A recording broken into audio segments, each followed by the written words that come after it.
शहाब भी मेरे साथ मौजूद हैं जो कि DGISPR साहब की आज की प्रेस ब्रीफिंग का हिस्सा भी थे और इसमें बहुत इंपॉर्टेंट रोल जो है वो मीडिया का भी था। शहाब, हमने देखा है पिछले साल जब ये सब कुछ हो रहा था। आज की प्रेस ब्रीफिंग एक साल के बाद, ठीक एक साल के बाद जब हुई, आप वहाँ पे मौजूद थे। बॉडी लैंग्वेज स्पीक्स वॉल्यूम, और वो वॉल्यूम हमने जो है वो आज टेलीविजन के ऊपर देखा भी, एंड आई एम सर्टेन शहाब कि वो पूरी दुनिया ने देखा भी है। What do you have to say about that press? बिल्कुल, सबसे पहले thank you very much for having me in the show. I think कि पाकिस्तान की जो ट्राई सर्विसेज की आज प्रेस ब्रीफिंग थी, ये एक बहुत वाज़े और दो टोक मैसेज था। पिछले एक साल से पाकिस्तान का मौक़िफ़ जो है वो पूरी दुनिया ने तस्लीम किया, और भारत का मीडिया हो, भारत की चाहे ट्राई सर्विसेज प्रेस ब्रीफिंग्स हों, उनमें जो एम्बिगिटी रही, जिस कन्फ्यूजन का वो शिकार रहे और उन्होंने झूठ का सहारा लिया। तो हमारी सबसे बड़ी ताकत जो है वो, अगर हम नैरेटिव की इस जंग की बात करें तो वो हमारा सच है। हमने एज इट इज़ फिगर्स जो हैं वो सबके सामने रखे, हमने हकाइक सामने रखे। लेकिन ये जो प्रेस ब्रीफिंग है ये बड़ी इंपॉर्टेंट थी। इसमें दो तीन चीज़ें हैं जो की टेक अवेज हैं। आई थिंक कि इसमें पाकिस्तान ने आगे की बात की है।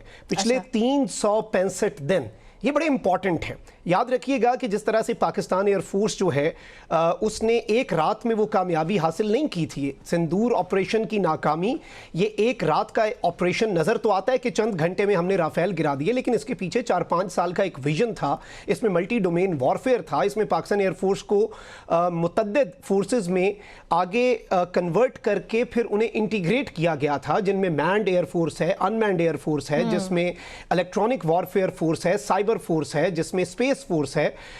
इसी तरह से दो तीन चीजें हैं जो बड़ी इंपॉर्टेंट हैं। अब हमने जो पिछले साल कर दिया, अब जाहिर बात है इंडिया के लिए that was out of syllabus. अब इंडिया इसकी तैयारी करके आएगा, तो ये कैसे हो सकता है कि अगर भारत दोबारा से जारियत करे तो हम इस मरतबा वही सरप्राइजेस रिपीट करें। तो ये चीज़ आज की इस प्रेस ब्रीफिंग में बड़ी इंपॉर्टेंट थी। और इसमें एक जो डॉक्यूमेंट्री दिखाई गई, जिसमें पिछले एक साल में पाकिस्तान नेवी, पाकिस्तान एयरफोर्स और पाकिस्तान आर्मी ने जो तजुर्बे किए हैं, जो इंडिजिनस टेक्नोलॉजी है, जाहिर बात है कि हमारे दोस्त ममालिक से भी हम हासिल कर रहे हैं टेक्नोलॉजी, लेकिन जो हम पाकिस्तान में बना रहे हैं और जिस तरह से हम मजीद चीज़ें, और इसमें दो बड़े इंपॉर्टेंट फैक्टर्स हैं। जब आपने अपनी डेटरेंस एस्टैब्लिश करनी होती है तो कुछ हथियार, कुछ अपनी टेक्नोलॉजीज और कुछ अपनी कैपेबिलिटीज जो हैं वो आप पब्लिक करते हैं। आप अनाउंस कर देते हैं कि भाई ये हमारे पास है, हमारे पास ना आना, हमारी तरफ मैली आंख से ना देखना।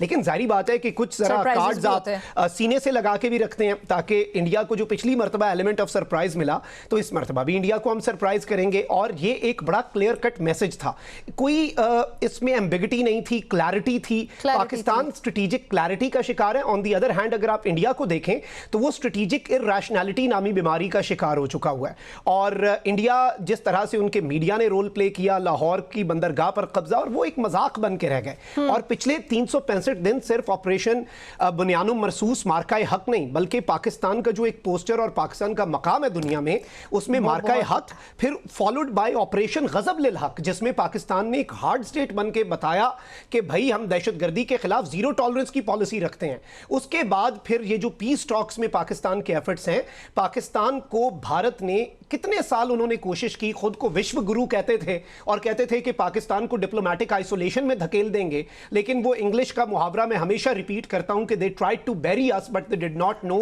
We are seeds. उन्होंने हमें अपनी तरफ से दफन कर दिया, लेकिन हम बीज की मानद एक तनावर दरख्त बन चुके हैं और हम एक रिस्पॉन्सिबल स्टेट के तौर पर उभर कर सामने आए।